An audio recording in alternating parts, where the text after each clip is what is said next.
What's good, everybody? Welcome back to Love, Sex, and Society with Bridget, Angie, and Don. Hey I'm guys. Don. That's Angie on the far right side, I guess, for y'all, and Bridget's in the middle. So there's only three of us. Figure out who the hell's who. But thanks so much for tuning in, I'm people. Dawn. Appreciate y'all.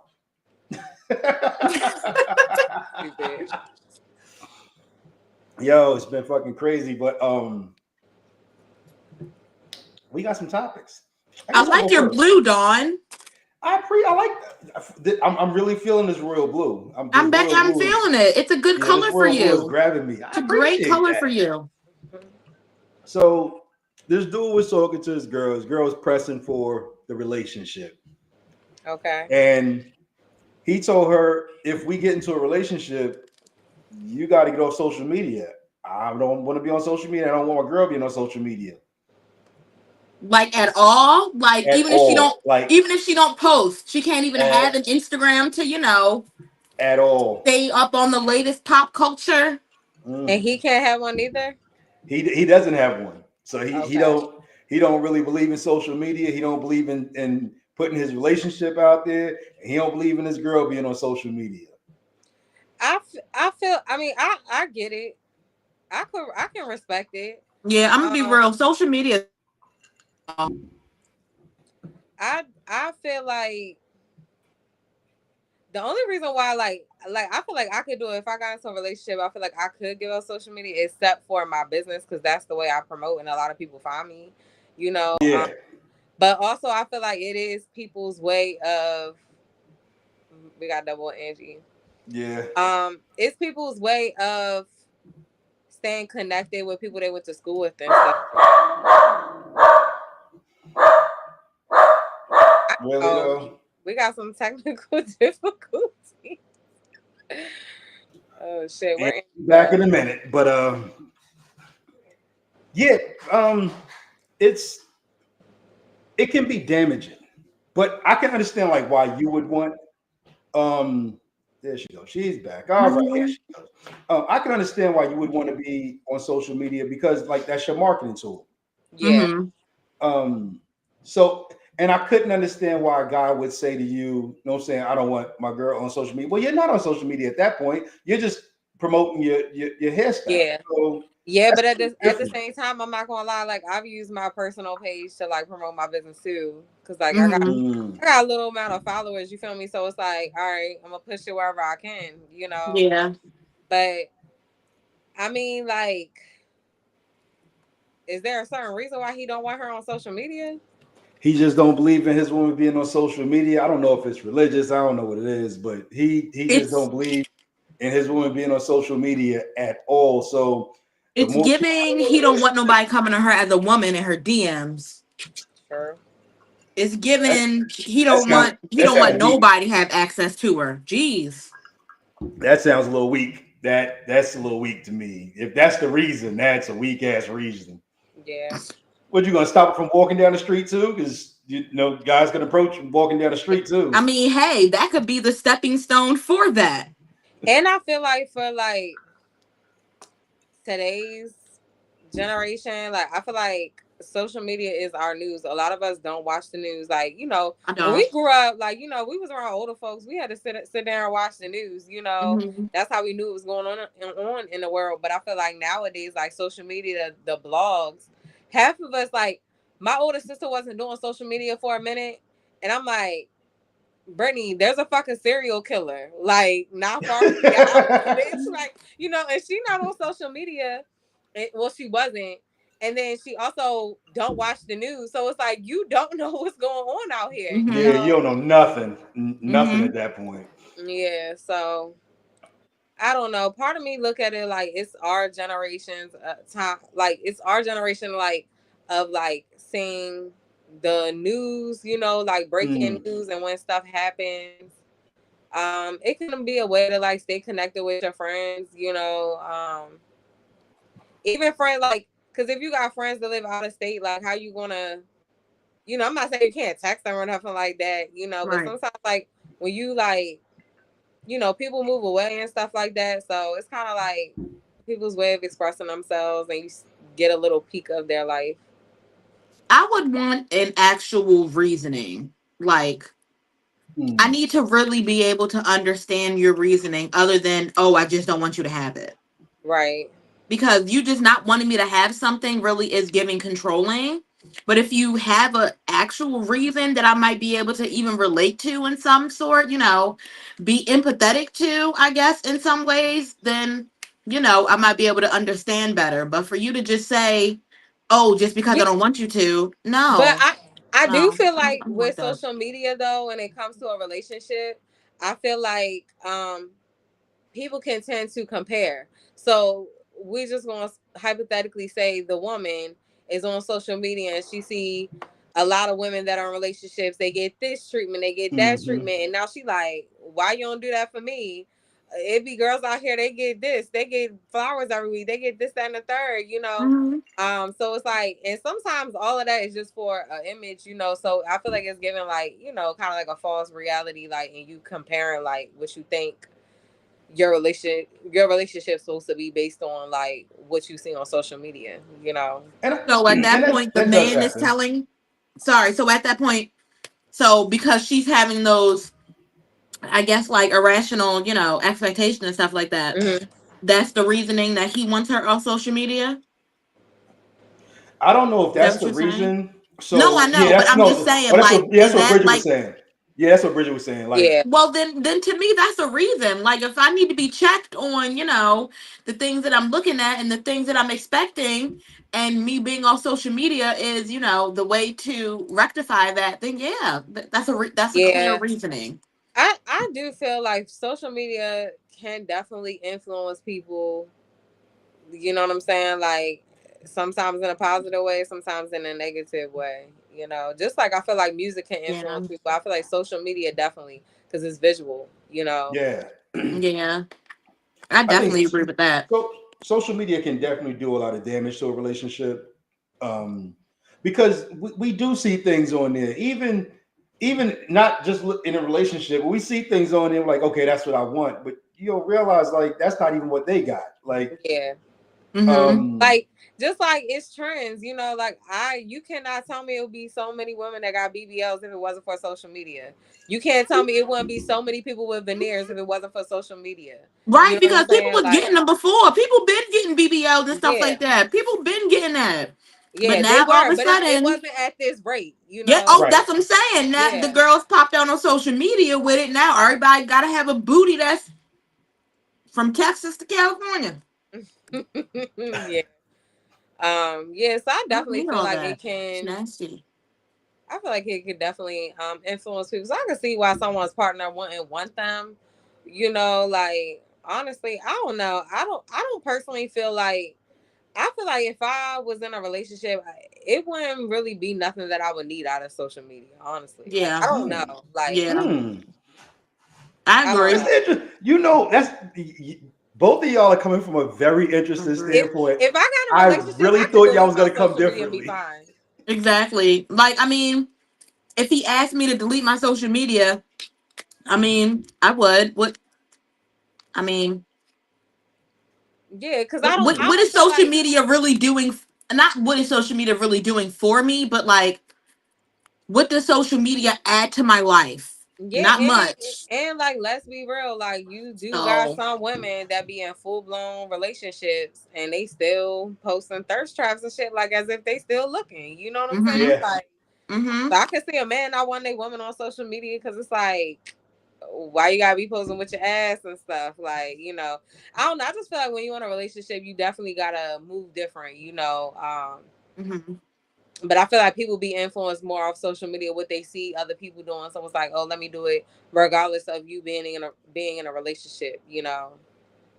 And I've seen women who I never thought that they was in a relationship just Hmm. because, saying like they still putting them thirst traps out there. Yeah, I figured, Mm-hmm. they just single, living their best life, and they come to find out they like engaged and shit. And I'm like, and your man Mm-hmm. lets you get on there like tits out, ass out, like all that. And I'm like, Promoting there's certain things I OnlyFans? wouldn't let my woman do. Just nah, I just can't do it.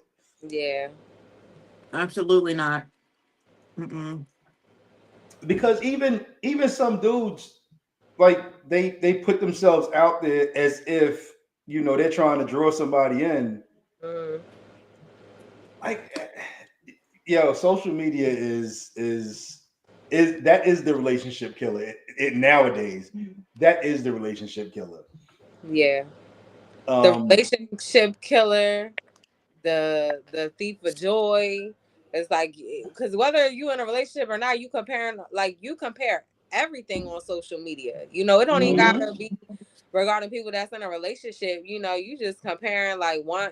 You seeing all these people do certain things, and you feel like you got to compete with that and stuff. Mm-hmm. I feel like it's one of the biggest causes of depression. Honestly, Mm-hmm. Mm-hmm.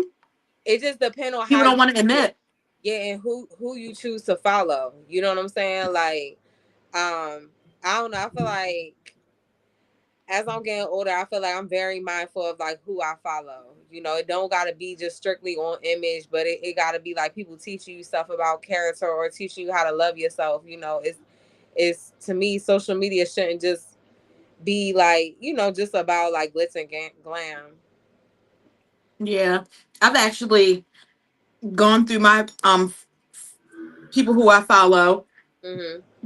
and have unfollowed, a lot of celebrities, a lot of random ass just people that I'll scroll and be like, why am I following you? Yeah. Yeah, yeah, For yeah. what?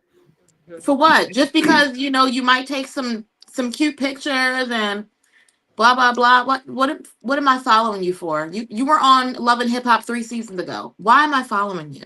Yeah. Yeah, like I used to as a What? DJ, I used to follow people because I wanted them to follow me back. I just wanted to build up a Mm-hmm. following. I get that. Which at the time really worked, but now like I might follow people from like the Love Sex and Society page. Mhm. Yes, we do have a page, so y'all can go ahead and check that out. Please like and follow the page. Shameless plug. But on my personal page now, like on my DJ page, I'm very, very, very particular about who I follow because I don't want to see all that shit when I'm scrolling. I don't want to see a bunch of BBLs and um fake asses and I just don't want to see that shit. And Unnecessary drama. I used to follow all that shit. I was like, nah, unfollow. Like, I don't care if I got 3 followers and I'm following 5 people at this point. It's better be the 5 most important people Yeah. because like following like nonsense. And yeah, that some of that shit, even as a man, you see some of that shit and you get drawn into that shit, even if you don't want to be. You Yeah. know what I'm saying? The chick with the ass that's always sitting on, the one that's always sitting on the sink so she can make her ass look bigger. That one. Hey You know what I'm yo, saying? That shit will draw Y'all you get the on my fuck nerves.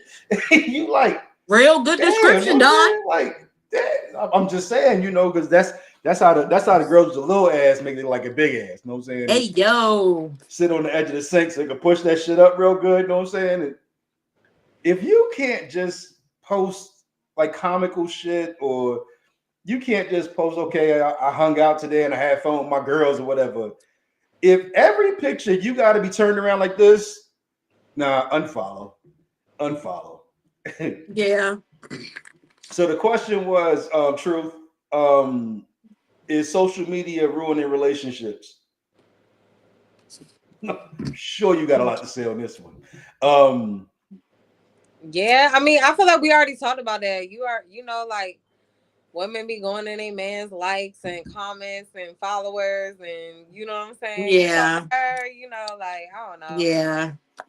It can become very toxic, Hmm. especially if you're not secure. You said like secure. Yeah, if don't you're be not secure, insecure and on yeah, social media. That'll ruin your life. it'll Yeah. ruin every part of your relationship. Because every time somebody liked a picture of your girl, you like, what the You're gonna be fuck is like, that shit all oh, what about? was that? Oh, And I'm bad with social media etiquette as well. I'll admit that shit. What you yeah. mean? Like You done the already told us whole that you the just be whole like, like oh, and I the like heart. that, No and then you be saying, like, no saying. Like I throw a heart up, and I'm like, okay. My wife be like, no, you're not supposed to heart. And I'm like, but it was You talking more than a about on like. No Facebook? saying. Yeah, on Facebook. Yeah, like I don't it. know. Like me. like I don't know. I just feel like I operate from a place of love, so I'll just be hard and everything. Yeah, me It don't too. be That's nothing. It don't be nothing deep. You know what I'm saying? It's just like me showing love. That's it. Like Yeah, like if it's something, I feel like sometimes if you just hit like, it's like, okay, it's I'm trying to see okay. what the fuck you It's doing. You okay. feel right. Like everybody else done loved it, yeah. and then Nah, here go your bitch. one Oh, like. As Like, fuck. that's Like, oh, got you. Say less, yeah. hater. so I throw my Right. heart up. Okay? Fucking hater. um so Truth said yes, absolutely is destroying relationships. He said social media and some TV shows. Last your dinner. I know exactly what TV shows the fuck you talking about. The Love and Hip Hop, the Man, wait till Sunday.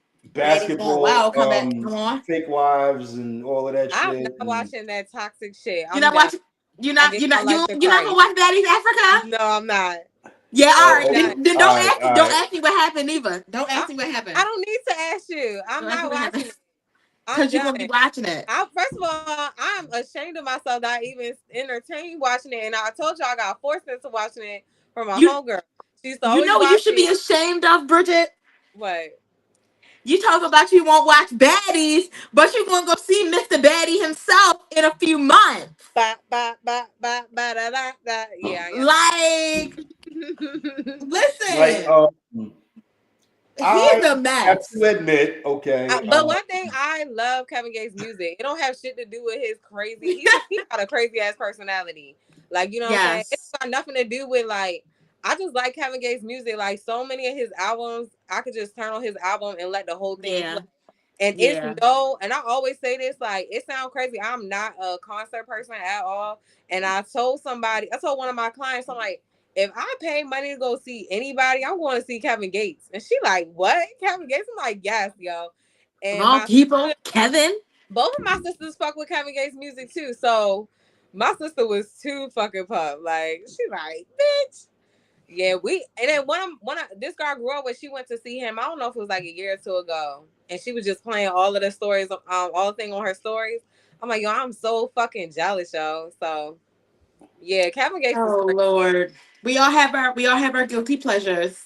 It's yeah, his music. It's not his. I don't agree with everything Kevin Gates say because a lot of times he be saying a whole lot of nothing. Sometimes, you know what I'm saying? Like I'm not gonna say him, Yeah. but say something that it be the truth. You know, I feel like sometimes he be confused, but that don't have that's back to the topic of can you separate the artist from Mhm. what they doing? You know what I'm saying? And I can. Like I don't know. I fuck with his music.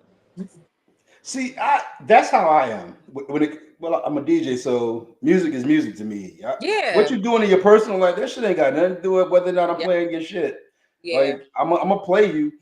I still fucking play R. Kelly. I don't give a fuck. I still play R. Kelly. I play R. Kelly. Listen, I play R. Kelly. I play Chris Brown. It's gonna be shit with Diddy in it. Sorry, You know, unfortunately. yeah, he go to court next month. Yeah, yeah. That whole trial is about to be fucking crazy. I wish the damn cameras was in there. I need to see this shit. I'm pretty sure cameras are going to be in there. Pretty sure cameras are going to be in there. Nah, it's federal. So federal courts, cameras are not allowed. No well, cameras. Somebody going to be in there writing some shit. They're going to be drawing some shit. They're going to be drawing Mr. He going to be up there. Yeah. Damn, Diddy. Yeah. Yeah, Diddy did it. He did. He did. But damn, we done got way off topic, but good shit either way. Yeah. So Truth said Kevin Gates is has a funny mindset, or his mindset is funny. Yeah. We were talking about because Angie said I won't entertain watching baddies, but it's like baddies is just like it's negative. Like it's all about like fighting each other. Like I've got over that phase in my life a long time ago. Like when I was, I guess, in high school watching Bad Girls Club. Eventually, I was like, I'm not watching this no more. Like, you know, and Yeah. especially because it's always focused around Black women. Like, you know what Yeah. I'm saying? I think it's How often do negative you see? focus on Black women. Oh, How often do absolutely. how often do y'all see white women on a reality show beating each other up every single episode? Don't they do that on what's the original Housewives or whatever? Don't Real they? Housewives, no, They they beat they each other argue, up, but they don't fight. No, they'll argue each other down, but no, they don't fight. They don't put and that's hands my on each point. Mm. other. How They many might throw a drink, shows? but they don't hit each other. I just feel like how many shows like predominantly you see Black women like beating each other up, beating each other down, you know, and it's not in a positive light, you know, and that's why people always looking at us a certain type of way. So I was never supposed to watch that from the beginning, you know. My homegirl try to make me watch it, you know, because I used to be like, why are you watching that? And she's like, it's good, you know, and I'm like, no, like I don't like stuff like that, you know. So I wash my hands with I'm not watching that toxic shit no more. So I started, Love and don't y'all. judge me. Don't judge me. I started watching the You still shit, love YouTube, right? I'm gonna watch it. Go ahead. I'll Um, tell you about it. but it was more I'm gonna send you the fights. I'm gonna send you the fights, when the they good used to get ones. to the You bag. You know what I'm saying? Like when they used to make money, they were doing shows and shit like that. I was like, okay, so y'all fighting, but when it comes time to get to the bag, you know what I'm saying, y'all get into the bag. Now they just fighting. They ain't even getting to no bag. They just fighting. they half of them really famous from just being on that show. Not Absolutely, Really, literally, absolutely. literally, Now, and are they they're really old. famous though? Because really, like most of them are fucking Fashion Nova fucking models. Like, how famous are you really? You know what I'm saying? Like, yeah. I don't know. barely. It's just toxic. I just don't want to indulge in stuff like that. I feel so y'all don't understand how guilty I felt. I'm like on a Sunday, which one should I watch first? This toxic ass show or watch the church sermon? I'm like, let me watch church after. I'm Get like, your let me mind watch right. church after. So so God can forgive me for watching this shit. I don't know. And you're right. Truth, drama and bullshit does sell, which is crazy because Lemmy doesn't definitely has a platform where he can really do some positive things for Black women. They said And that's what it was there's supposed to be before, nothing but positive on that shit. Nothing positive. Not everything on there. What's the other one? Chick Plus One or whatever the fuck. What the fuck is the other show on there? Somebody watches that shit. what, Erica Mena? Yeah, Mena and One or whatever. Man, I never watched none of that. don't. It's a mess. It's craziness. What you got for us today, Bridget? What you got? So my topic is projecting onto your children. Like, and I don't know if y'all want to, maybe based on experience, you know, have you ever felt like your parent or grandparent has like projected onto you? How did it make you feel? Did it affect you? Um, what else? Yeah. Yes. Yeah, let's just get into it. I actually can speak on this personally because I actually just talked to my therapist about this a couple weeks ago. Mm-hmm. Because I have an overwhelming issue with like cleaning. Mm-hmm. And my overwhelming issue with cleaning is, one, if I don't clean it all at once, I feel like I can't do it all because I feel like there's so much to do. Mm-hmm. And my second thing is, and this is where the projection for my grandparents come into play. Grandparents, I love you. I love you. You told me everything I know, and I appreciate y'all. Yeah. But they basically it was like an image thing. Mm-hmm. Like growing up, every part of the house had to be clean except for their room. Okay. Like, they was always, if Saturday, we was up, the usual cleaning, blah blah blah. But when we had company and stuff like that, we would have to make sure that every outside area where people were gathering was spotless. And we even had to make our room spotless, but their room was the only room that didn't have to be cleaned. Yeah. That's something that I deal with now. If you look in my room right now, my room is a mess. And when I say a mess, I don't mean like it's like dirty. I just have a lot of shit. Yeah. I have a lot of stuff. You Yeah. know, and I get that also from my grandparents. My grandmother is a shop. Growing up, my grandmother was a shopaholic. Me now, I just like shit. I like little trinkets and jewelry, perfumes, lotions. You know, we got hella shit. Yeah. But my room ain't never clean. Everything on the outside be clean, but my room is never clean. Yeah. So, you know, it's cool, but then that creates a toxic environment inside my bedroom. And yep, Keela Key, that's my sister. We grew up together, had us up at the crack of dawn, cleaning literally on hands and knees. And when I say cleaning, I mean grandparent cleaning. Like we wiping walls, we wiping baseboards, Mm-hmm. you know, we doing that kind of Mm-hmm. cleaning. And now Yeah. and now that's also why I get overwhelmed because I feel like that's what I have to do too. Like Mm-hmm. I feel like I gotta clean the walls. I feel like I gotta clean the baseboards. You know, I gotta sweep, I gotta mop, you know, I gotta scrub the floor. Yeah. And I gotta go through all the steps that were trained to me growing up. And, you know, just thinking about how much I have to do Yeah. gets really, really overwhelming to the fact that I don't do it. Yeah, and I feel like your grandparents, like I don't know if they that like baby bloomer generation, but My grandparents were born in the 50s Mhm. and they That's had boomer. that's they a had their That's boomer. kids, and my dad was born in 1969, yeah. and So then my that would uncle, be that would your couple parents years would be after. like Gen X and your grandparents would be like baby boomers. But you know, Yeah, like I feel like a lot of the baby boomer generation, a lot of them like most of the time, I'm not gonna say all the time, but they had a stay at home wife or a stay at home mom. You know, I Yeah. yeah, don't know if that's the case for your grandmother, but my mom's mom no, was okay. So like my mom's mom was the same way. So like her job every day was to get the kids ready, you know, do breakfast and stuff like that, and straight clean. You know what I'm saying? mhm. So my grandmother was the same way with like, I you know, mean, So see, yeah, there's but a then rule no, behind it. because my grandmother, she might not have been at home cleaning, but she was the chief custodian all my life, so her okay, job was cleaning. yeah, So, you know, that's instilled in me all these steps that I have to go through to make sure that shit is properly cleaned. And I be ready to crack halfway through because I be so goddamn tired. yeah, So there's a rule behind that, and that's the reason that our grandparents and then our parents and then it got relayed on to us. So if somebody walks into your house and you're in a relationship, married or in a relationship, whatever, somebody walks into your house and your house is dirty, they're not looking at the man. They're Yeah. looking at the woman. They're looking Yep. at, oh damn, you keep a dirty ass house. Yep. Even though there's two of y'all in there, y'all both should be cleaning that shit. The woman gets looked at in a negative light because 100%.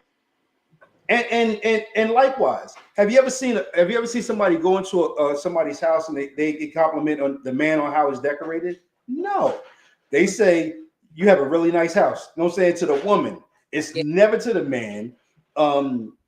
And that is one of the things that is carried from generation to generation to generation. If I walk into somebody's house and their house is dirty, I am not looking at the dude. yeah. I'm Um, looking at his woman going, damn, what you doing? You don't do Like, nothing? right, you don't clean shit, nothing. Don, do you feel like your parents ever projected onto you, and do you feel like it caused any type of trauma? So my dad definitely projected onto me, and it was more of a militant projection. Like, you have to be, everything has to be in line. Mm-hmm. And for the negative effect of that on me was, if something that I couldn't control was out of line, Mm-hmm. I would lose my mind trying to figure out, why is that out of line and how can I get that back in line? I had to crack on. And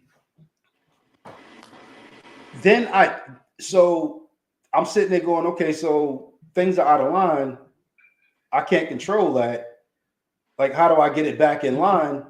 And then I started thinking back to, well, my dad used to be like, yo, if I can't control it, I can't fix it. Why worry about it?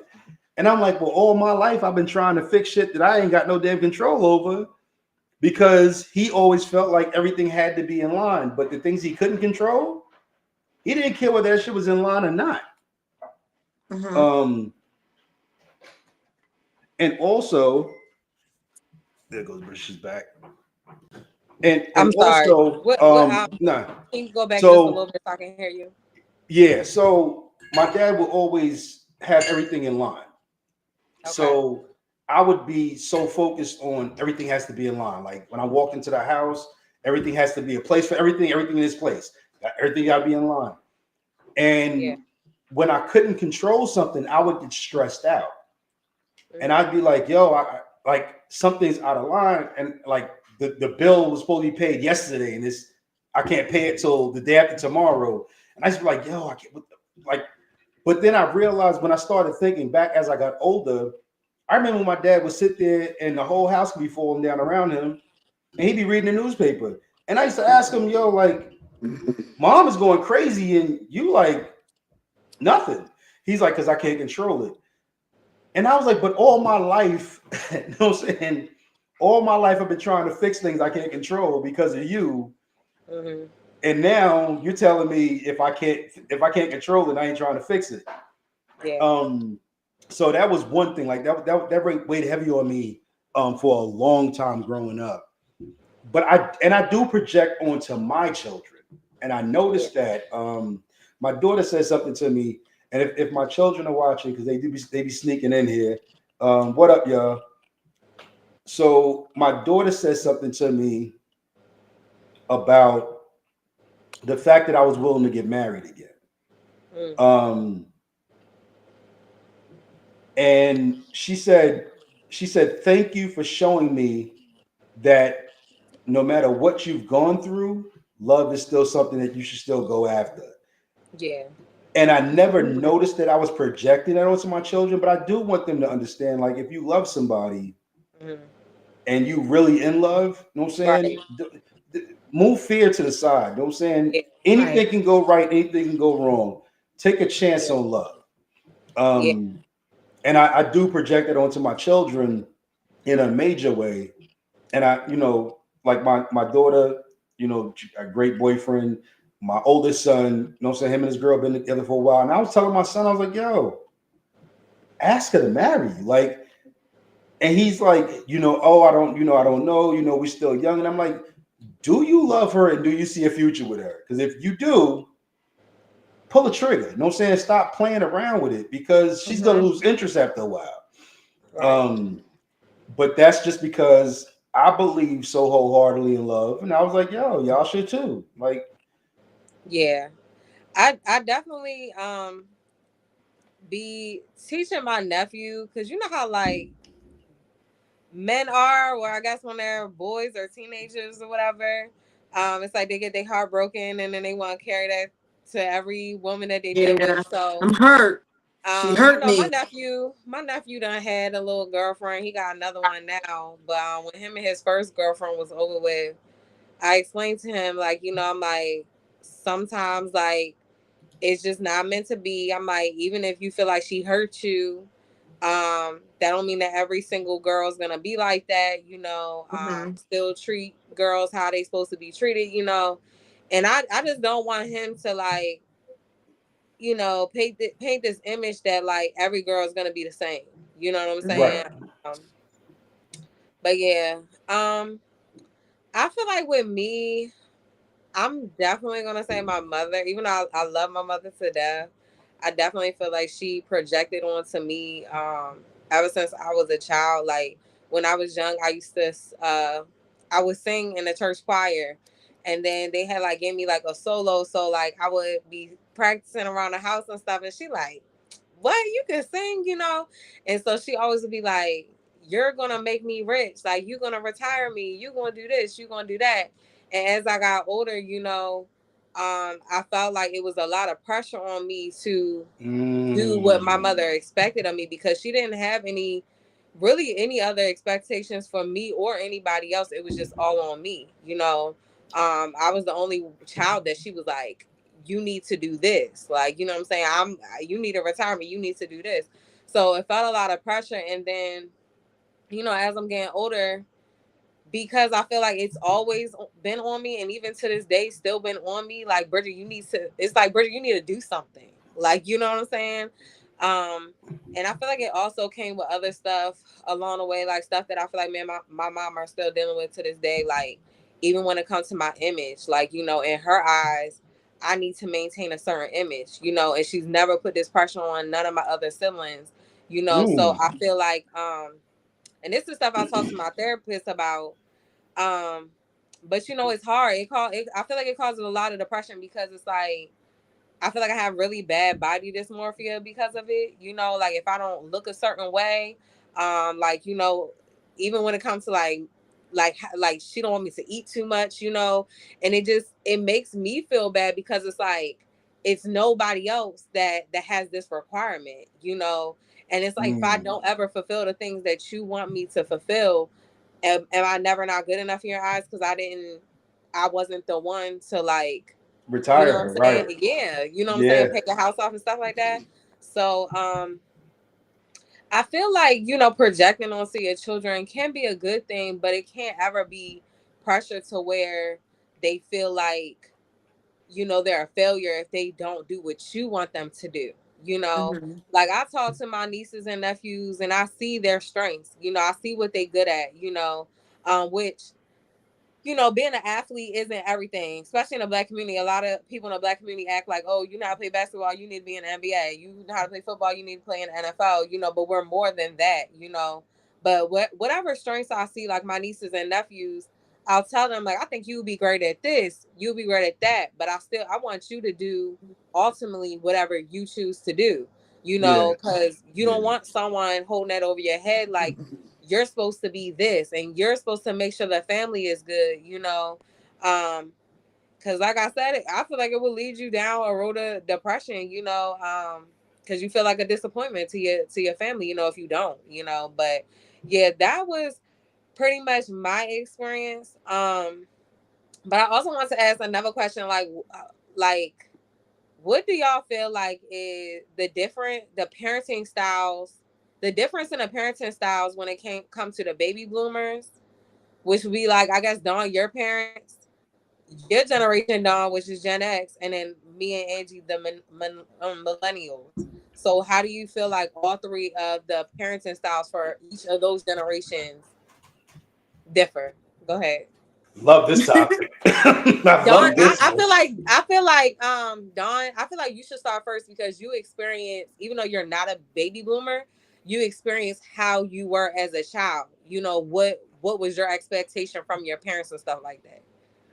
So, and the change has been so drastic between the boomers, Gen X, and then millennials. So boomers was like, once you get a certain age, you need to grow up, you need to take care of business. Ain't no more playing, ain't no more going out, none of that. You know what I'm saying? And then Gen X was like, well, you know, I got to be responsible, but I still want to have fun. You know what I'm saying? Like, I want to still Yeah. want to go out there. Um, so watching my parents, and when I got into my 30s, Mm-hmm. I was like, damn, when my parents was in their 30s, like they was just raising kids and going to work. Like I'm in the club. You know what I'm saying? Yeah.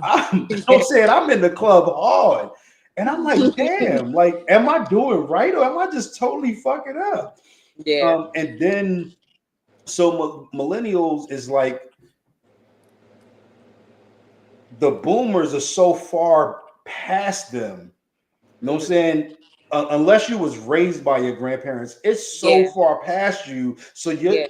you're looking at it like it's just party and bullshit. You know what I'm saying? It's just time to live it up and live my best life. That's it. Yeah.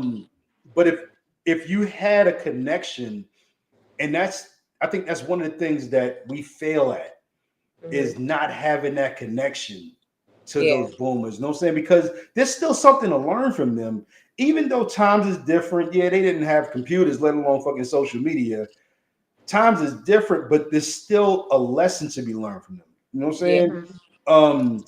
So I've raised millennials and I was raised by boomers. So I try to be that middle. You know what I'm saying? So like when my kids, when I get around my oldest daughter, my oldest son, you know, fuck, I drink. You know what I'm saying? Here, pour yourself a damn drink. You know what I'm saying? They both grown. Pour yourself a drink. Mhm. So I try to be on their level on that way, but still try to instill some sense of responsibility. Like, okay, I don't give a fuck how much you drink today. Your ass better get up and go to work tomorrow. Yo, You know what you I'm sound like saying? my mom. You No, sound like my mom, yo.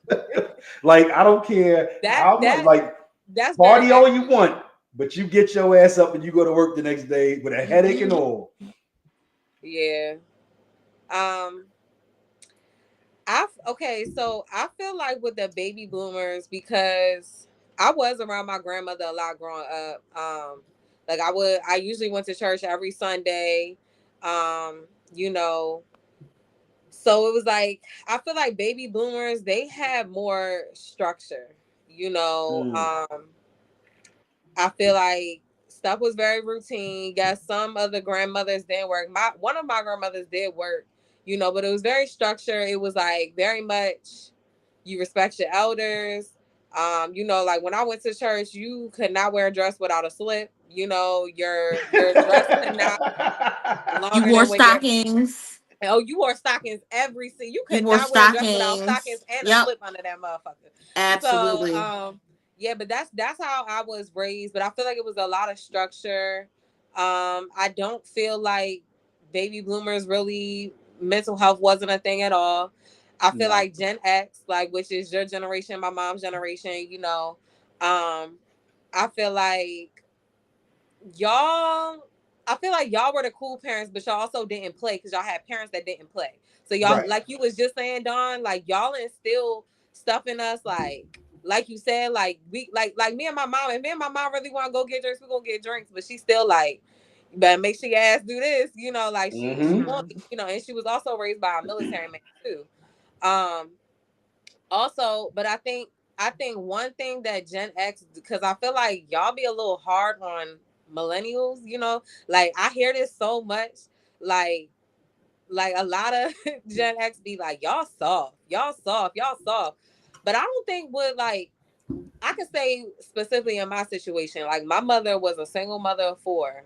So growing up, I didn't see my mother. Like, you know what I'm saying? I barely seen my mother. It felt like I would always be at the babysitter and it would be like, I feel like I ain't seen my mother in a whole week, you know? And then by She the was time I would working. see her, yes, my mom stayed at work. She lived at work. So by the time I would see her, I'm literally like latched onto her leg because I'm like, Mom, you know, and I don't have my father's not around, you know, and even coming up to like middle school and high school, my mom is at work. I have no one home with me. We're cooking our own meals. We have no mother or father in the household that's helping us with homework. You know, my mother, and this is no shade to her because she was doing what she had put the roof over our head and the food on the table. But like my mother has never sat down with me and helped me with my homework, you know. She never sat down and asked me, did I have homework? You know, so I feel like some of us millennials actually raised ourselves because our parents was forced to like be overworked, you know. And even then in like the 90s, you know, I don't feel like mental health wasn't taken seriously, you know. I feel like it was like Definitely people wasn't. were aware of it, you know, but they didn't really like I said, I had my first panic attack when I was 10 years old, literally on my birthday.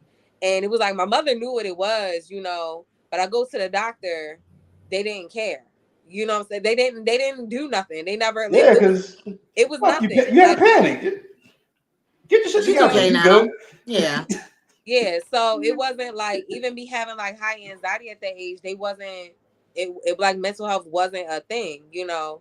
Where I feel like millennials being parents, you know, I feel like, and also, oh, let's not forget the baby boomers and the fucking Gen X, y'all whooped the fuck out of us, which I'm not mad at. I'm not mad at. So I'm I not mean, mad. not I'm not one bad, of but it's them. like, I'm not sheesh. one of them. Cause my here's Sheesh. mom, what happened when Goodness gracious. millennials I don't have anything to prove to this, so this is just my opinion. Take it for what it was. Not the opinion of the show, just my opinion. I feel like when millennials started raising children, they said, you remember when everybody remembers when they was young and they got an ass whipping. When I have kids, I ain't never gonna beat my kid. Millennials held true to that shit. Like, I ain't gonna beat my damn kid. Like, do what the fuck you want. I feel like they are very soft parenting.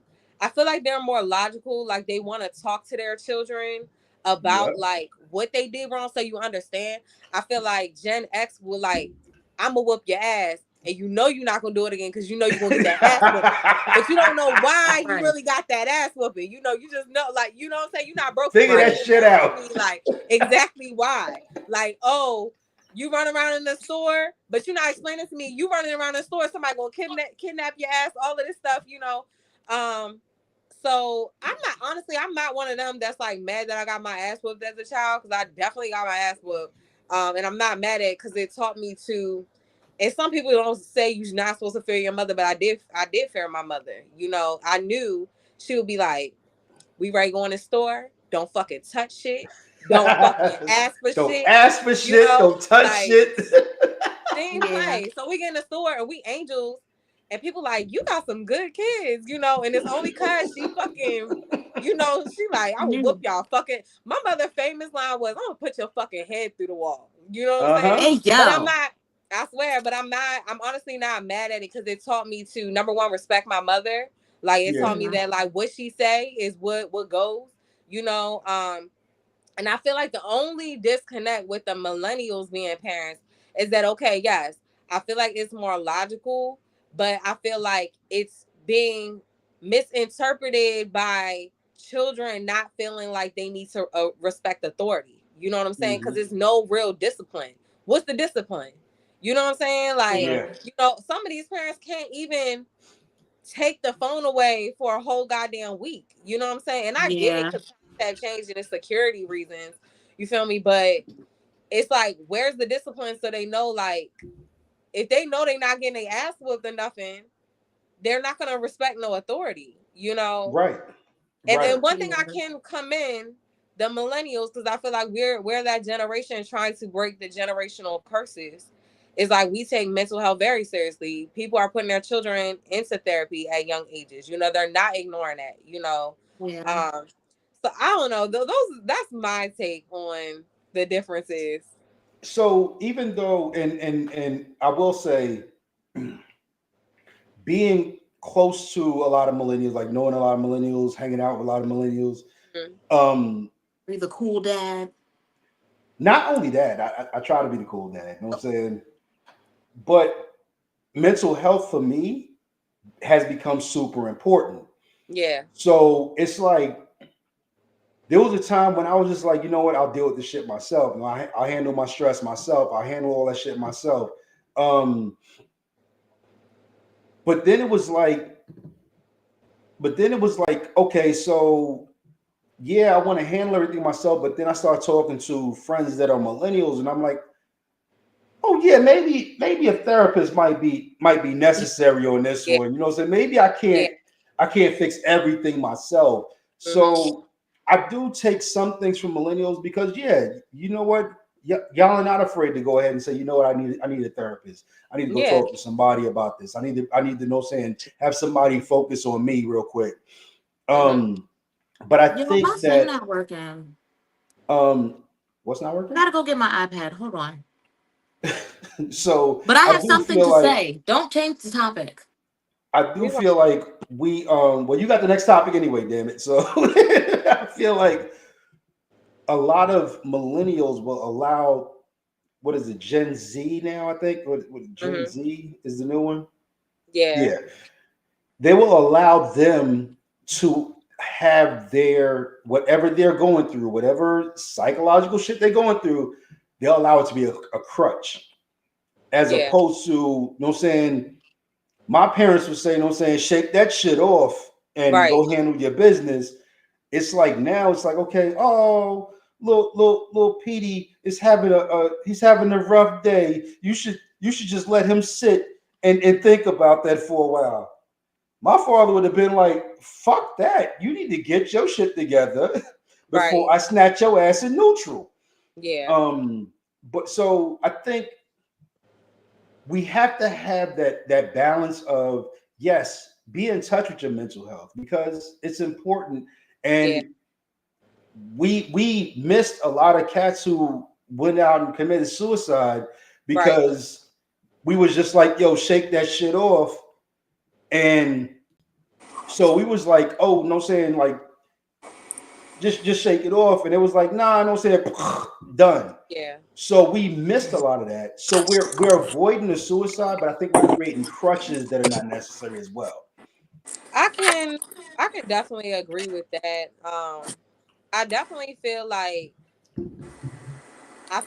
with millennials too, because it's like I feel like we're trying to break those generational curses. Um, I feel like, we're not scared to do therapy, and I feel like we're also not afraid to speak our truth. You know what I'm saying? It's like even whatever we speaking, it's no shade to who we speaking on. Like, you know what I'm saying? Because it's like we love these people to death. None of us are perfect.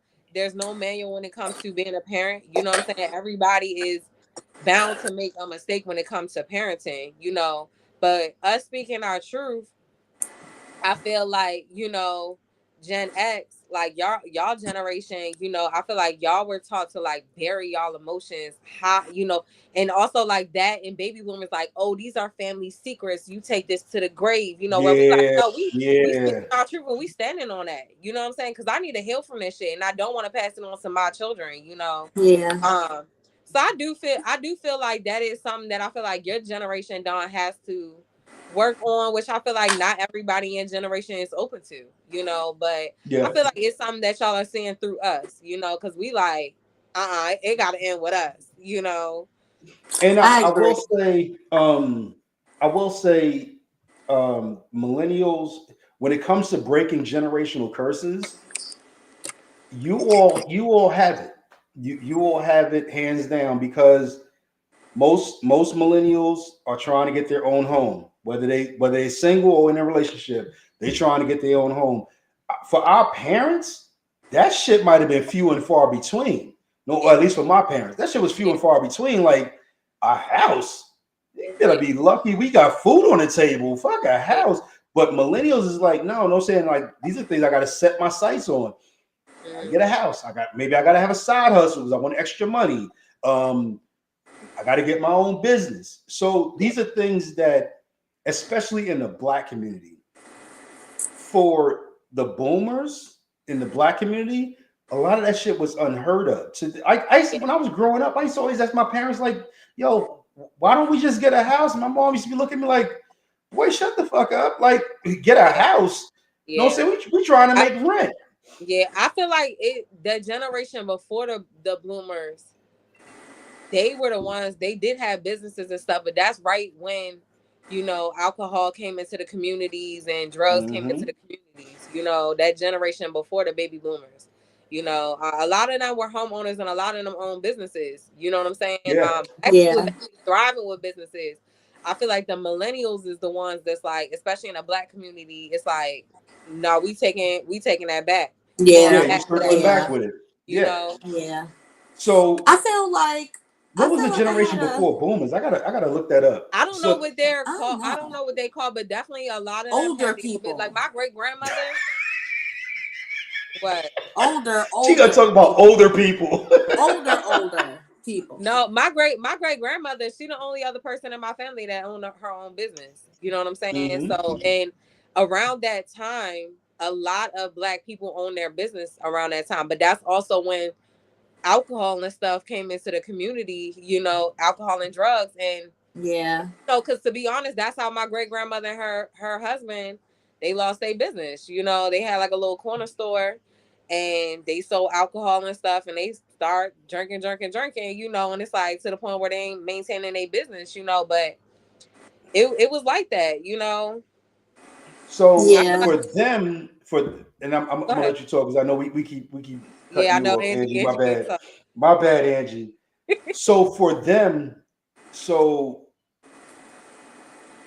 two generations back from me, for them, that's that was their only option. It was either work in a low paying factory job Right. or Yes. start your own Exactly. Yes. business. You know what I'm Mhm. saying? So they felt like if I'm gonna have anything for my family, I need to Mhm. have my own. Yeah. And then the next generation after them kind of lost that because what we look at millennials and say that they soft, they looked at the boomers and was like, yo, y'all just soft. Like, I just want to go work for motherfuckers. I Yeah. taught you how to have your own business, but you But they chose not also to. took away. They also took away a lot of them factory jobs too, where it was like Yeah. that's what a lot of that older generation had. You know what I'm saying? It was kind of set Mm-hmm. up like, either you do have your own business or you working at, like here in Baltimore was Bethlehem Steel. So it was almost everybody worked at the factory, you know what I'm saying, until they took that away. So it's either you got to go work for the white man. It wasn't too many businesses because they don't poison the community to where it's like, they wasn't maintaining their businesses. Yo, that's crazy. They were called the silent generation, and I'm sure he Googled that shit. Okay. So they were called the silent generation. That's fucking interesting. But Angie, go ahead because we've been cutting you off. Yeah, I My know. Sorry. I don't even remember what the question was. bad.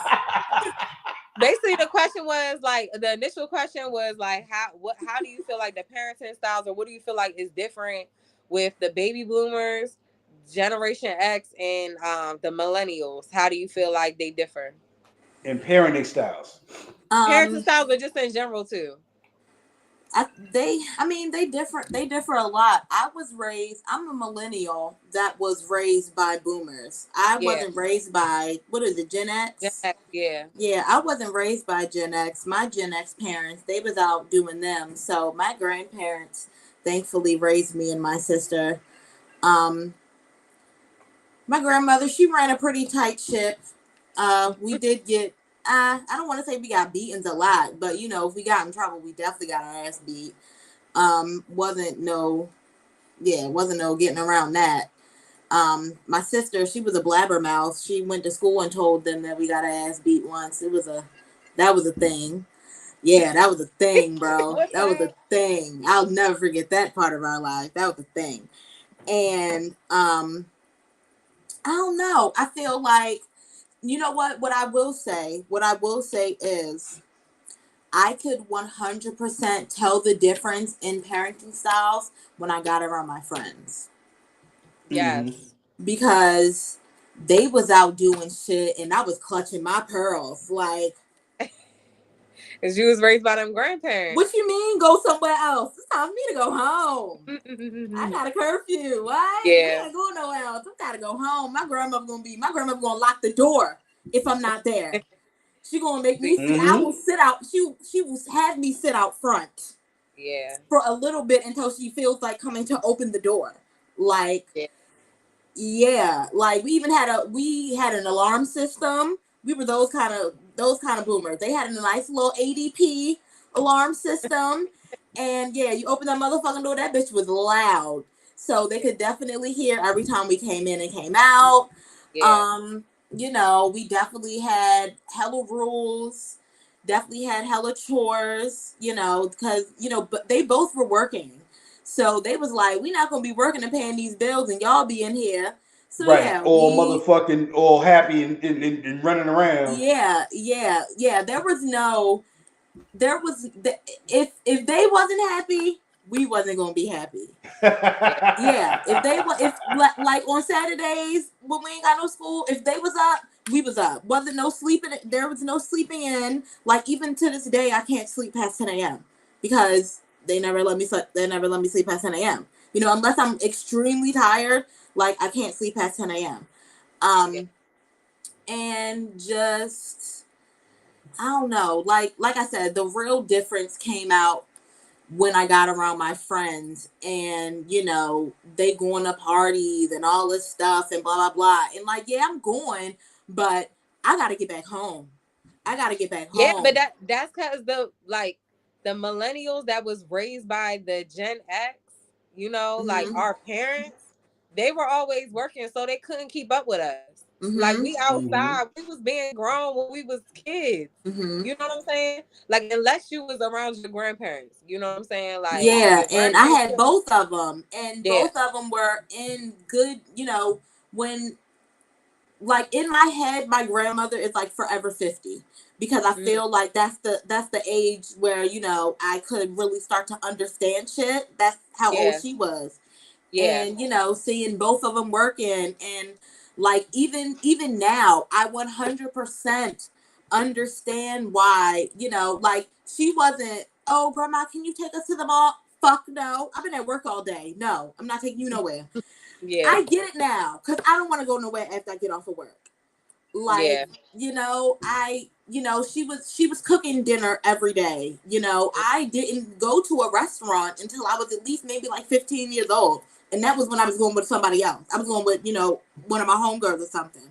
Because, you Yeah. know, even with them both working, my grandmother still, you know, held the woman role in the household, you know, cooking dinner, you know, making sure my grandfather was straight, you know, she would iron his clothes for work in the morning and stuff like that. You know, my grandfather was a truck driver. My sister texting me now. My grandfather was a truck driver, so, you know, she would make sure that, you know, we had his clothes and, you know, had food for the ride and stuff like that and blah blah blah. So I feel like that also instilled, you know, like good things in me, you know, because, you know, I really do, you know, I love looking out for my man. You know, I love looking out for my man, making sure he good, you know, making sure, you know, I don't have an issue, you know, working and, you know, cooking dinner. I don't have an issue working and, you know, washing clothes and stuff like that for him and stuff like that, because, you know, I just, you know, I just like to do that. I just like to do that. Yeah. You know, and I guess that's, you know, I get that kind of stuff from my grandparents. So, you know, I really do feel it as a blessing and a curse, because thinking about it now, you know, when I have my kids, it's like, am I going to hold them back from too much or stuff like that because of the way I was raised? Because, you know, I be looking at the girls now and I'll be like, y'all 16 doing all of this stuff. Y'all 16 Shit, with, you know, 16, full fucking skincare 12. 12 with full skincare routines, and y'all all on social media and blah blah blah. You know, you know, am I going to, you know, is my child going to be made fun of I got a because question. I look at that stuff and I be like, what the fuck? I got Like, a question, Angie. So you being raised by your grandparents, do you feel like being raised by your grandparents, do you feel like it set you back in any way, like with reality, because they were I'm going to older? be honest, I don't think so. I feel like it made me more ready because, you know, I feel like me personally, I can't speak for, you know, my older sister. I can't speak for, you know, my dad, my two uncles, you know, her kids, because I feel like she had literally like 4 times to parent before she got to me. Before they got to me. You know, because I was living in a house But do you feel like even when it comes to like, did they not allow you to listen to certain music? Did they not allow you to wear certain clothes? See, like, do you feel like anything set you back where it's like you weren't on the same time frame as people that was your age? No, okay. I don't feel like that at all, like because sometimes that can happen with people who are raised by their grandparents. No, I don't feel that way, because I feel like, because I don't know, I feel like because my grandparents are two completely opposite people. Like, my grandmother is, you know, she's down home, you know, she's a little country, you know, looking out for her man, you know, doing the womanly thing. My grandfather was, you know, super into technology, you know, super into politics, super into music, you know, so I felt like that also kept us, you know, in the know, because he was always up with, you know, the news, and he was always up with the best technology, and he was always listening to all kinds of music. So, you know, we was in the back room dancing in the Get Low by Flo Rida and shit like that, and, you know, listening to Rihanna and listening to Kaya. He he played Kaya for me the first time, you know, stuff like that. So, Yeah. you know, I knew that I was listening to Thug Misses way back in the day. So, you know, and I don't know, I felt like that. Yeah, and also I was really big in school because my grandmother worked for the school board my entire life. So with that, you know, I'm always around kids. So, you Yeah. know, there's no escape from the new world because I'm always around it. You know, my Yeah. grandmother always knew, you know, the new things because she was in school with me. My grandmother worked at the elementary school that I went to. So, you know, we always knew was up because we were immersed in the kid culture. Yeah. So, yeah. Yeah. And So she got real laxed once I became like 17, 18, because I think that she knew that she instilled a kind of fear in me that, you know, I'm gonna go off the handle a little bit, but I ain't gonna do shit to embarrass my grandmother. You feel me? Like, I'm going out, yeah, I might drink a little bit, but I'm not getting shit faced. I Yeah. got shit faced a few times, but those aren't the times that she knew about. You know, stuff like Yeah. that. Yeah. so I will say this, and this is for any millennial who has children, plan on having children, like reach back. Even if you know what I'm saying, if your parents is not around, reach back to somebody around your parents' age. If your parents still around, definitely reach back to them and gather some of that knowledge that I'm a bust that ass. My father told me, I remember this shit plain as day, like this shit was yesterday. He said to me when I turned, I think I was 16 or 17, he said, I put your brother through a wall and I put your sister through college. Which way are you going? Hey yo. You know what I'm saying? Straight face, it wasn't a chuckle or a laugh. I tried to snicker, like he was like, I'm not playing with you. Pick your direction today. Yeah.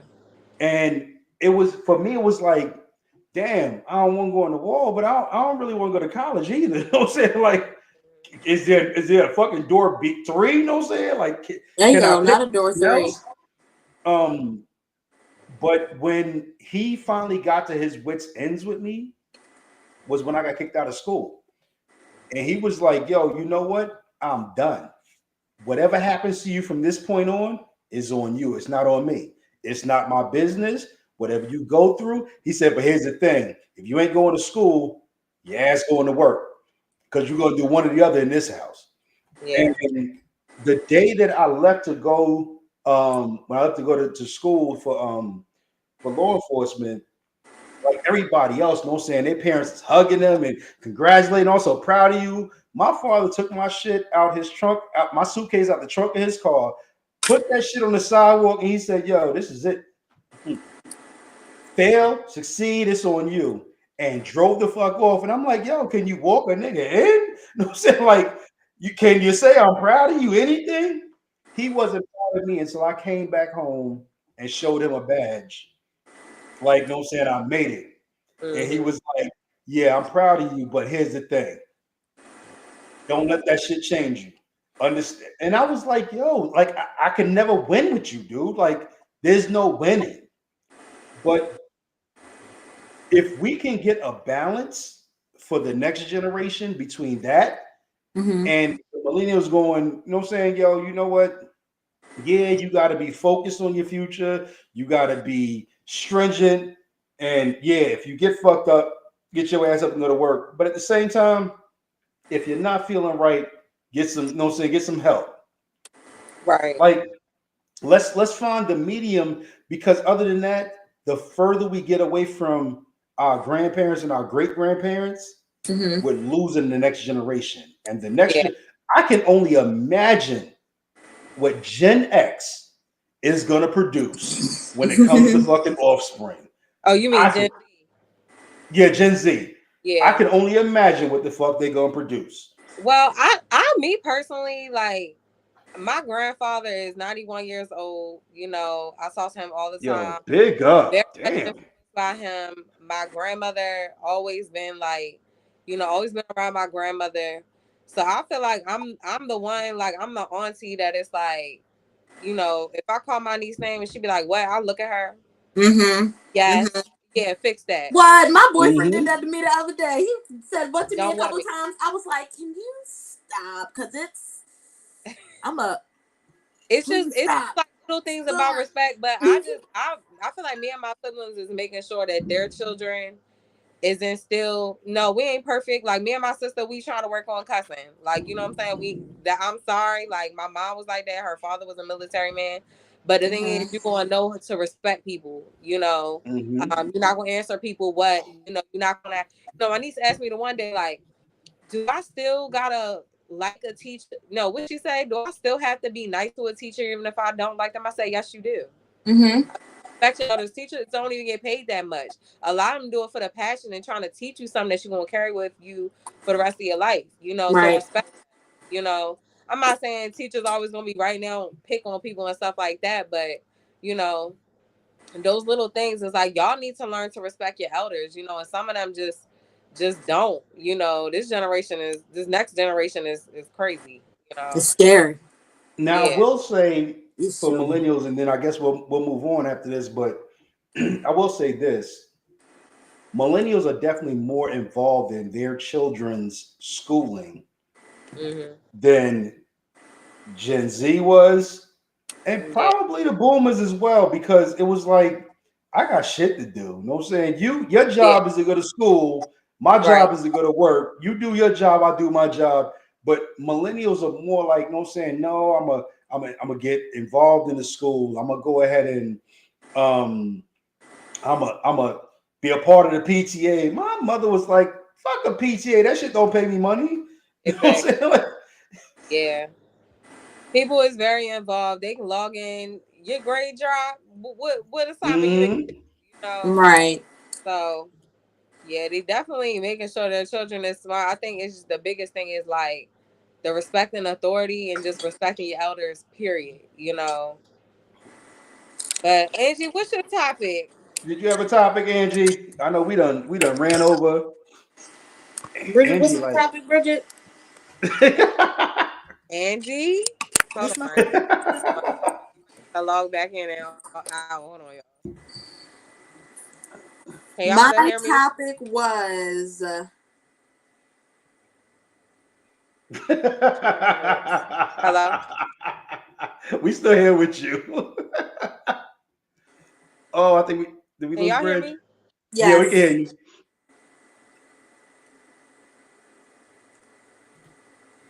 We got you. Shit.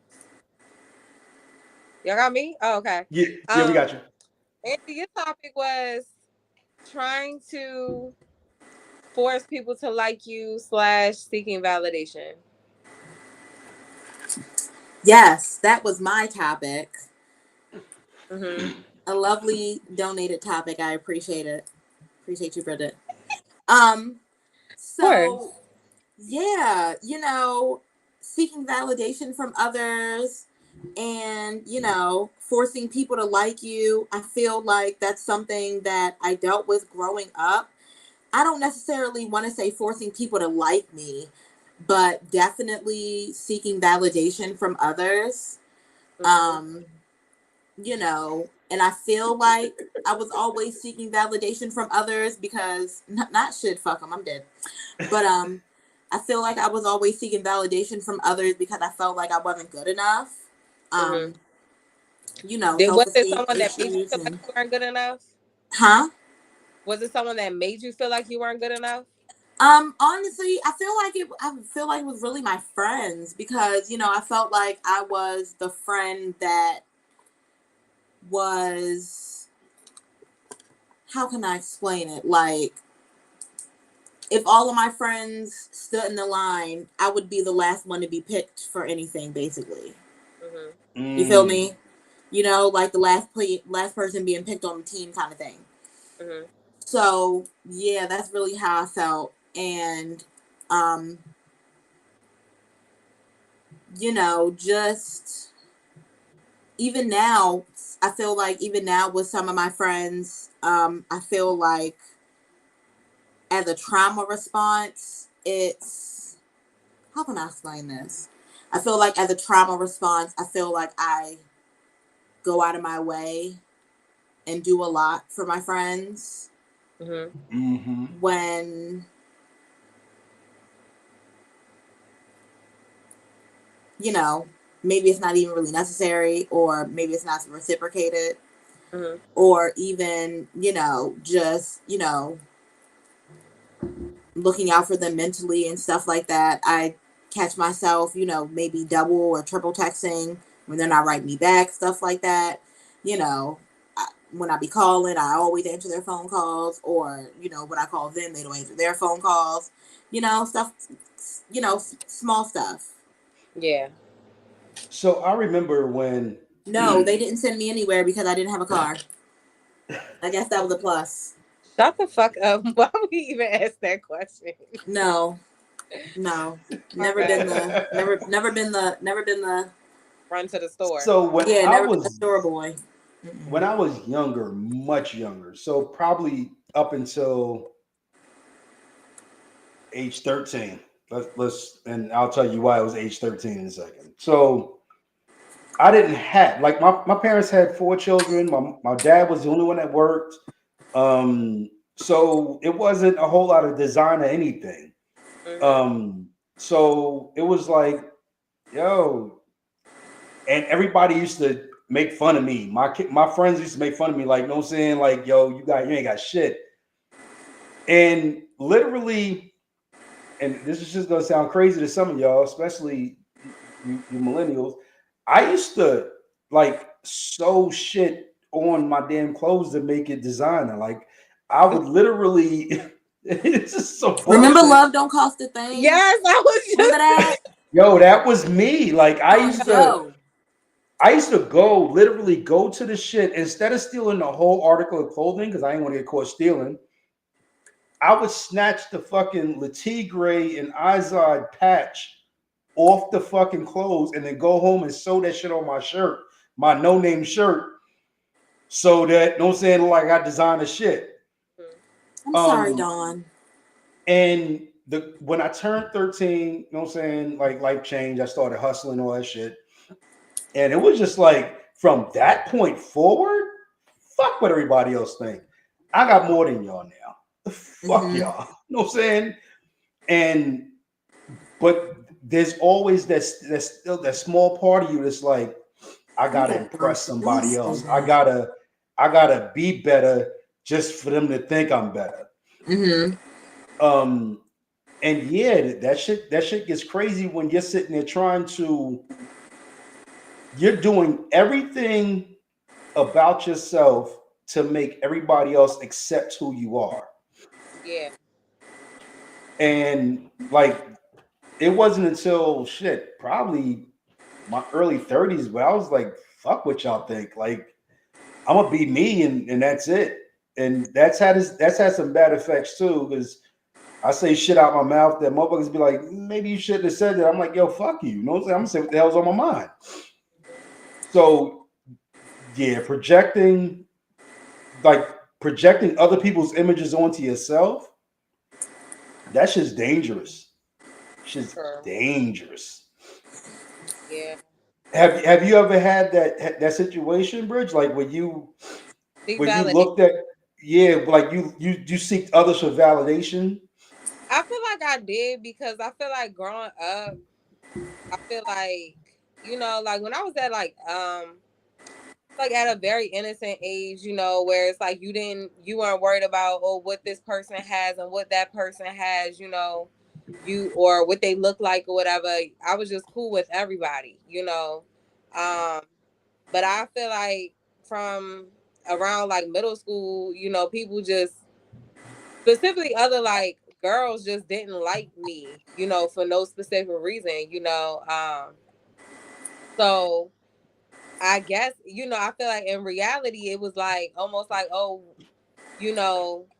was kind of like the same experience. Like that's why I was saying that the last time, Angie, even like, when you were saying, the light skin thing, like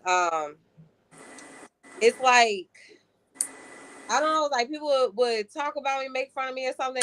They didn't necessarily have a reason not to like me. So it felt like, you know, whatever they could attack me on, you know, it became an insecurity of mine, you know. And then I also had this thing where, like, even when I got out of high school, like, oh, I got something to prove, you know, like I gotta prove them wrong. I gotta prove that I'm not what they said I was, you know. Even when I was young, like, same subject, Angie, where you were saying the boys, like, boys didn't look at me when I was young because I wasn't, like, when I was really young, I wasn't into boys, you know, like I danced and stuff like that, you know. So after school, I'm going to dance practice and stuff where a lot of the other girls, they outside, you know, smiling in the little boys' faces and stuff, you know.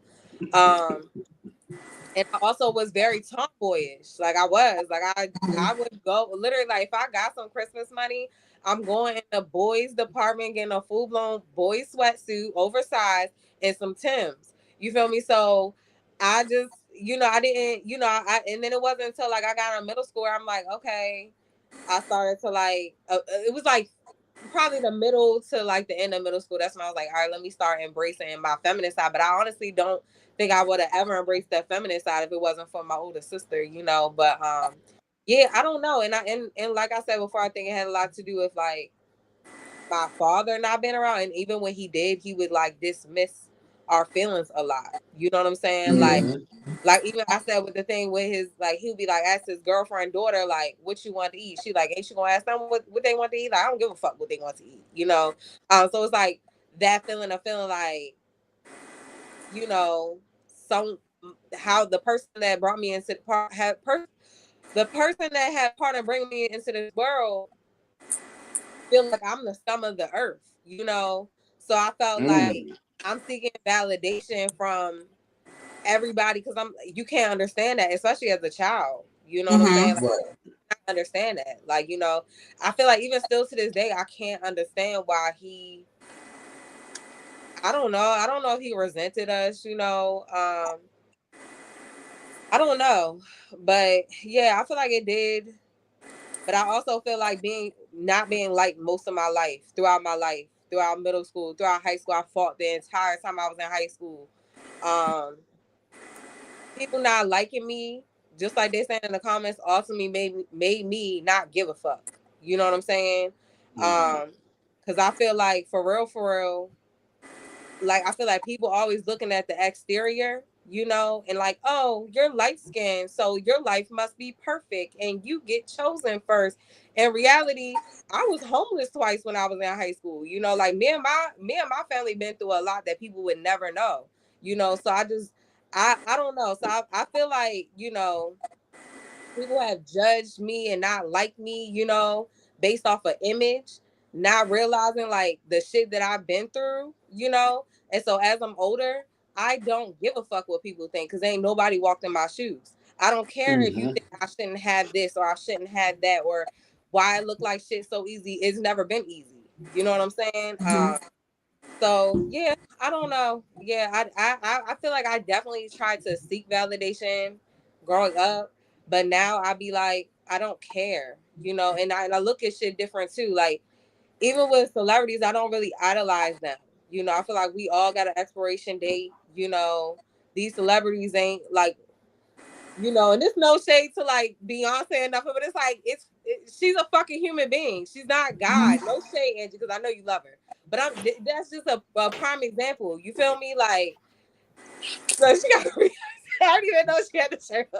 You know what I'm saying? Like, I don't know. I just don't be like She said idolizing it's okay. somebody. She said it's cool. No shade to Beyonce. Beyonce cool. You feel me? No, But I Beyonce don't is a look at regular nobody person. like they more superior than someone else. You feel me? Like I judge people off of their character.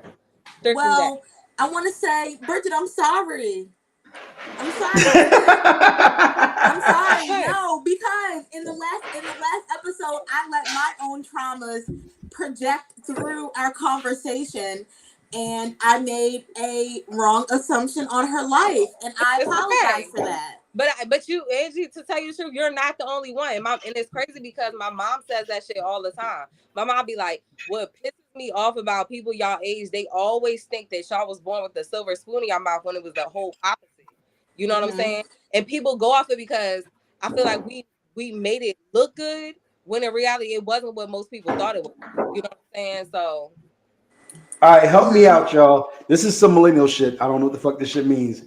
Lord. Bridget Dunn been fanned out he's before. talking about me Stop it. idolizing a celebrity. I'm not gonna sit here and be like, oh, I ain't never, you know what I I'm know saying? what Like, you fanned got out a meant. favorite artist, yes. But the thing is, like, I don't know. Like, I used to do football players' hair. That when I sat in the room with some fucking NFL players, I'd be like, yo, these niggas is like my brother. All they do is sit around and play fucking video games and shit. It's no different. You feel me? They're human.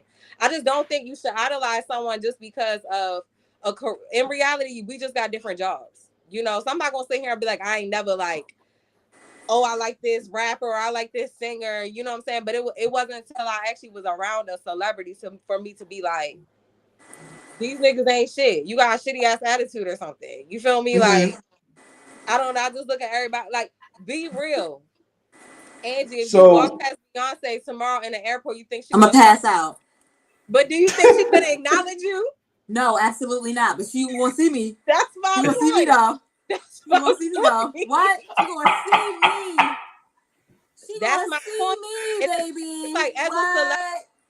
as a celebrity, how put could my you number ever in her get phone. so big headed? The people that brought you to your superstardom and fame and made you who you are and as rich as you are, you won't even acknowledge them. You won't even take a picture with them unless they pay you $1,000, $2,000. That's crazy. So here's the way I look at stardom, and it keeps me grounded because I've met stars before. Like, hell, I'm from New York. Like, you run into them motherfuckers any given day of the week. Right. Yeah. So it's all about somebody making a left turn and you made a right turn. That's all it is. Like when you look at somebody like when I look at Jay-Z, like we came from the same fucking place. You know what I'm saying? Like we both grew up in the same hood. It's just so happens that when I made a right turn, he was like, nah, I'm gonna go ahead and make this left, and then 3 rights after that. And life worked out for him. But the thing is, even with that, how many celebrities have had it all and lost it all? Diddy in jail. R. Kelly in jail. You feel me? And not just that, even some of the ones, and I don't wish this on nobody because I don't want to speak nothing into existence on no one. Okay, Jay-Z might be a billionaire today. What if he passed away or something from a heart attack or stroke, but you still got 30 more years to live? Right. How does that make him better than the next person? He can't take shit with him. You know what I'm saying? Like, that's why I don't idolize you. Y'all just got different jobs. Y'all might have more money, but y'all bills are bigger too. You feel me? Right. Yeah. Like y'all, it's not. And you never know. Y'all got $10,000, $15,000 mortgages. Y'all don't got $1,000, $1,500, $12, you know, $1,500, $1,600 mortgages. Y'all got $15,000. Y'all, you know how much their roofs is, their maintenance on their houses, their cars. You feel me? Like that whole lifestyle is that's why a lot of them can't keep up with it. Because that the money don't keep coming. Some of them get a good hit. Someone might have a good movie. You feel me? Y'all go get that mansion, but you're not able to keep up with that. How much you think property taxes on a fucking mansion is? No, not even that. So not even, of course, you know, saying properties because they have multiple fucking properties and they're trying to keep that shit up. Like my 2 dream cars is a Bugatti and a Bentley. The fucking oil change on a Bugatti costs $4,000. The oil change. Exactly. The fuck? So they pay more for their fucking 3 of their damn oil changes is my car, the whole cost of my car. That's 2 months rent. Shit. Damn, that's your rent, damn. 2 months. Two. Well, yeah, 15. Well, I mean, shit, 2.5. 2.5. I don't know. You never understand like what somebody else is going through, and we idolize what they're going through, not realizing, their problems are bigger. Yeah, but we got on that whole topic about seeking validation. But honestly, and I try to teach my nieces and nephews that now. I be like, stop giving a fuck what these little kids in school think about you, because half of them ain't gonna be shit in a few years. Mm-hmm. And that's not to me, not me wishing that on children. You feel me? But that's the It's reality. reality. Like, Angie, how many people, and you know, and we're not gonna sit here and be like, oh, I'm doing better because everybody going through shit. You feel me? But it's like, how many people did you think so highly of when you were young, and they strung the fuck out right now? That's why Yo, we don't see validation from nobody. there was this chick that I used to be gone off of. Gone off. Like, I used to be like, damn, why she won't pay me no damn attention? Yeah. I see her now, like we reconnected on Facebook, and I'm like, damn, she looks smoked the fuck out. Like, what? Like, damn, you know what I'm saying? Like, Yeah. my life turned out better than hers. You know what I'm saying? That's what I'm saying. Like my little niece, she had a little crush, and she like, I want to ask him, did he like me or did he want to date me or something? Even though her little ass too fucking young for that shit anyway. She wrote him a note, and he straight said no, right? She said, but I'm gonna ask him again on Monday because my hair gonna be done. I said, we ain't doing that. Hey We yo. ain't doing that. Like I said, if somebody don't like you when your hair is a fucking mess, he not gonna like you when your shit done, you know. Mm-hmm. And I Or tried to he explain to her. I shouldn't. said, girl, watch what that little boy look like. Give it like 15 years. Watch what his little ass look. He gonna be begging to talk to you. You gonna be like, get your dumb ass out of here. You know what I'm saying? So that's why I'm like, I don't know, especially at this grown ass age, I don't put people on a pedestal, but it's like you really shouldn't see validation. I feel like people definitely gotta teach children that more younger than later, you know what I'm saying, in life. Yeah, and also I feel like when it comes to, when it comes to females, and I feel like this is also why I grew up with the issues that I did, and why, I do I don't even want to say did, why I do seek validation, sometimes it's because, really thinking about it, growing up, like we were never, even me and my sister, because, I have a lot of siblings, but I grew up with my older sister, we were really never told that, we were pretty and stuff like that, Yeah. and I really feel like that, Mess with your self-esteem? yeah, a lot. Like, even now, like, I get extra excited if somebody calls me pretty. Yeah, but you are, though. And I know. Like, I know that I am. Like, I know. Yeah. Listen. You see the way I'm sitting up here? You see the way I'm sitting right motherfucking now? Mm-hmm. Pretty as a motherfucker. I don't give a goddamn. I got an ounce of makeup on my face. My hair is not done. I got this motherfucking bandana on. You do not want to see what's under this motherfucking bandana. I still look great. Yeah. But I get what you're saying. I feel like, that feeling, for me at an age the age that I am now, I'm 32. I feel like that's a feeling that should, constantly stay. I don't feel like that's a feeling that constantly stays with me. I feel like that is a feeling that does need to be validated for still at the age of 32. Yeah. I feel like that still is an age.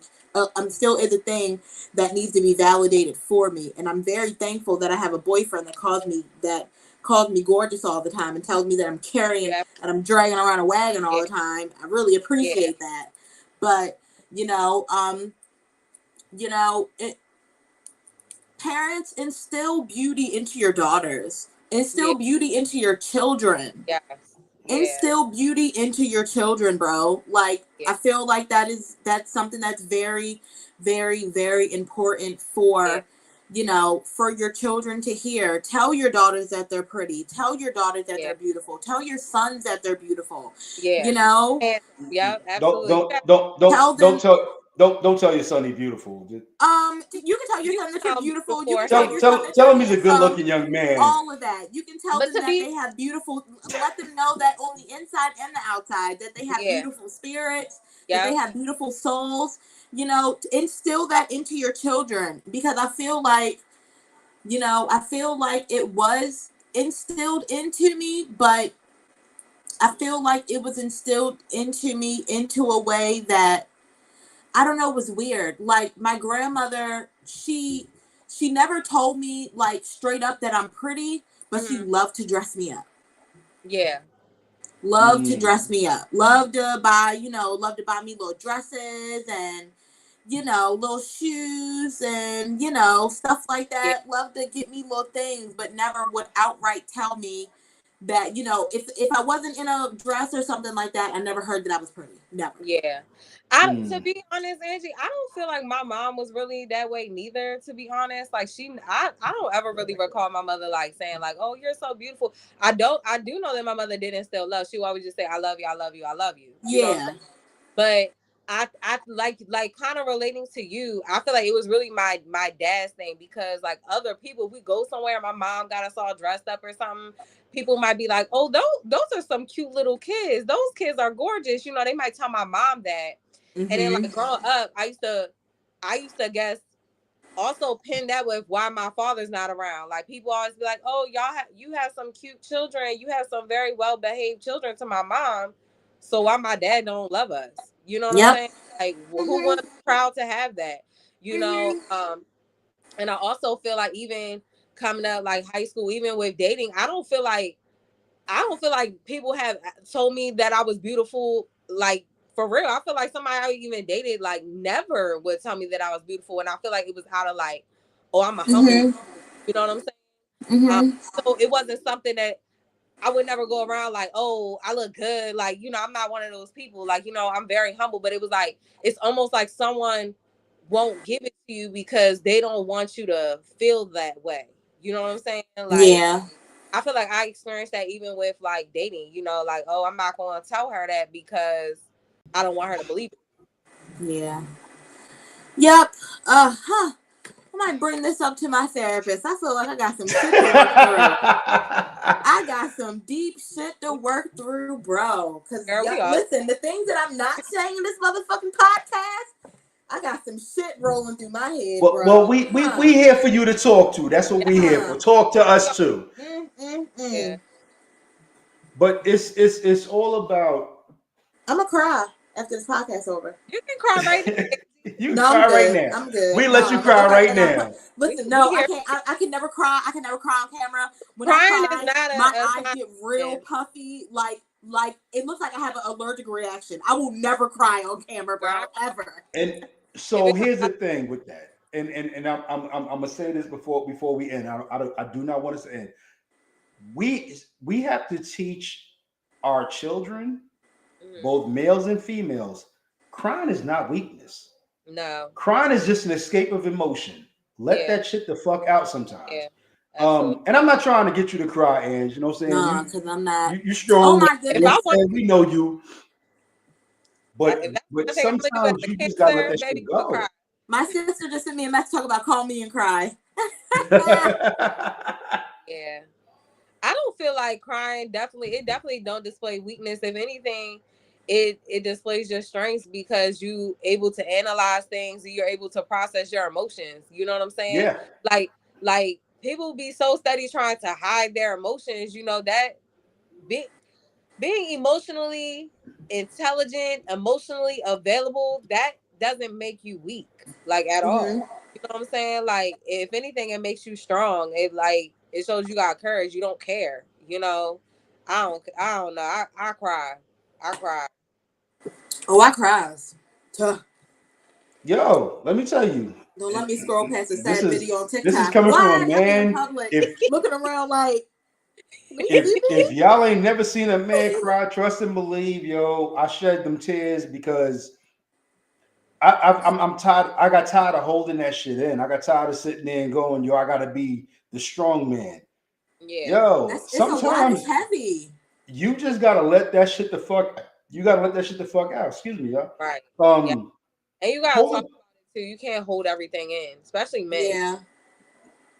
Like we need to have a full-blown fucking show just about shit that affect us that we hold in and we try to hold from the public. And maybe just maybe if we show our weakness or our transparency, some other people might do the same thing. You know what I'm saying? Like there's people who watch the show, who tune in even later, and they are sitting there carrying this shit. And the one thing I would definitely say that I respect and I appreciate from both of y'all is y'all are not afraid to say, you know what I'm saying? Like, I need to talk to my therapist. I'm like, hey, yeah. But Y'all had we the need best to session today. The best. I can't wait until Saturday. Fucking my therapist. Like, seriously. Is I'm it, like, Bridget? Is your God put therapist? a package and sent her straight to me. Like, she was for me. Yes, For I feel the exact same way about my therapist. Listen, I be telling my homegirls like, you need one because girl, mine, that be me. you need one because Yeah, yeah, that's really my good sis. Like, is yeah. your therapist in close age to you? She's a little bit older and she's also African. And I love, you know, it's so hard to describe her, but she's really like the best, you know, like she really keeps me grounded, you know. She definitely like validates my feelings, you know. She helps me be able to like understand and cope with things, you know. So I don't know. She's the best and I've had some therapists throughout my life.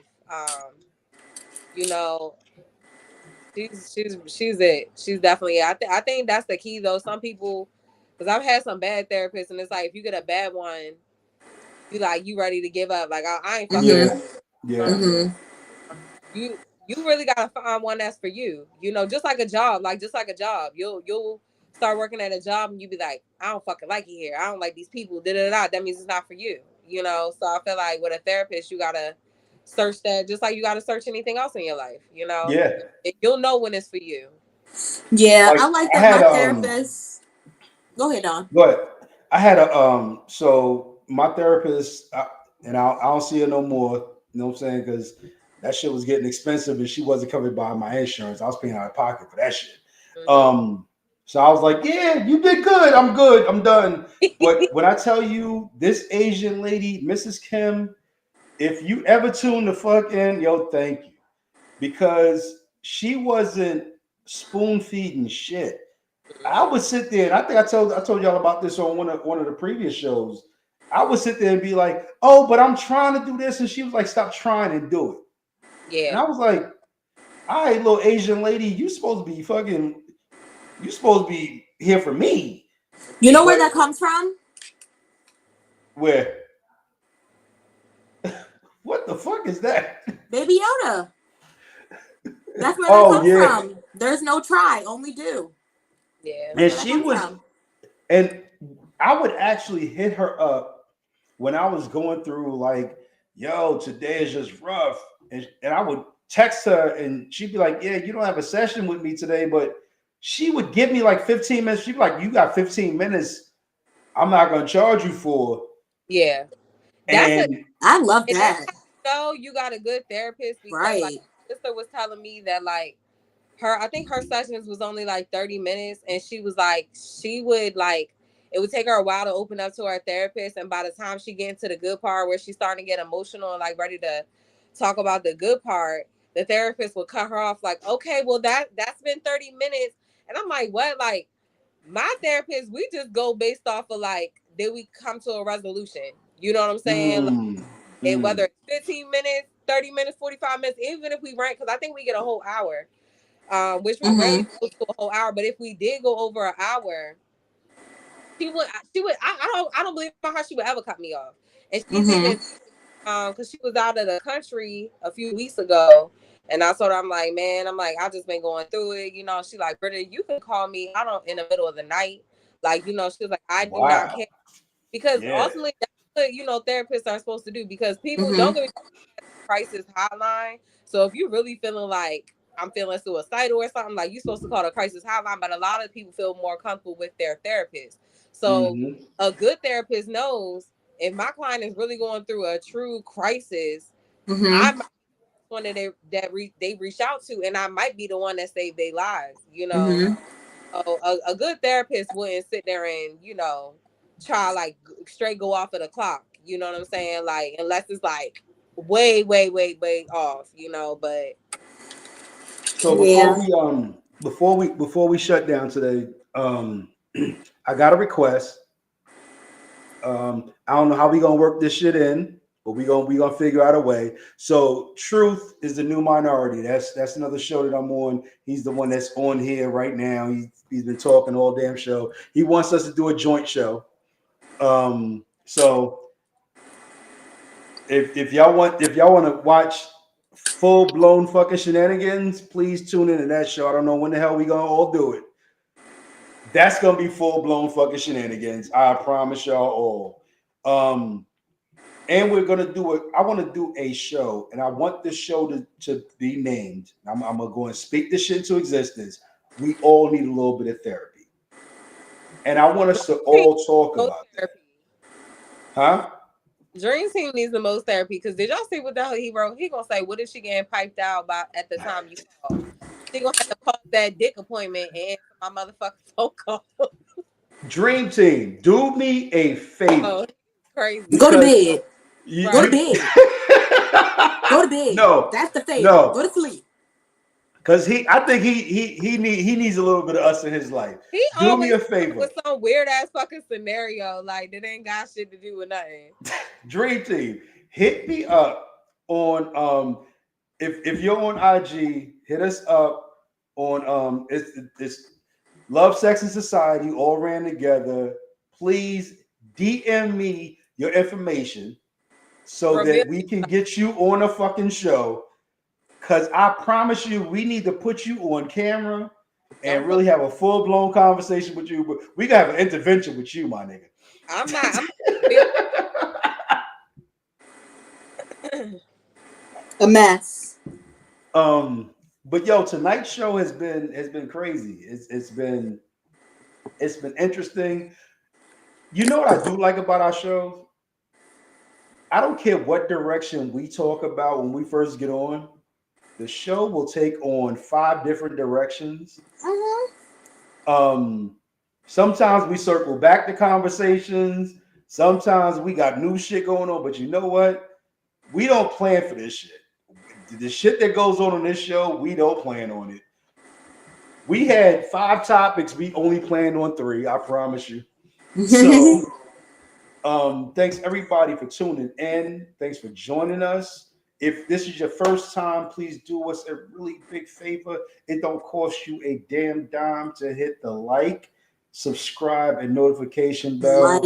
It does a lot for us. You know what I'm saying? Because it puts us in the algorithm for other people to pick up the show. People have tuned into the show that none of us know based on that algorithm. So like, notification, subscribe, hit all 3 of those. And next week we gonna be back. We gonna do this shit one more again.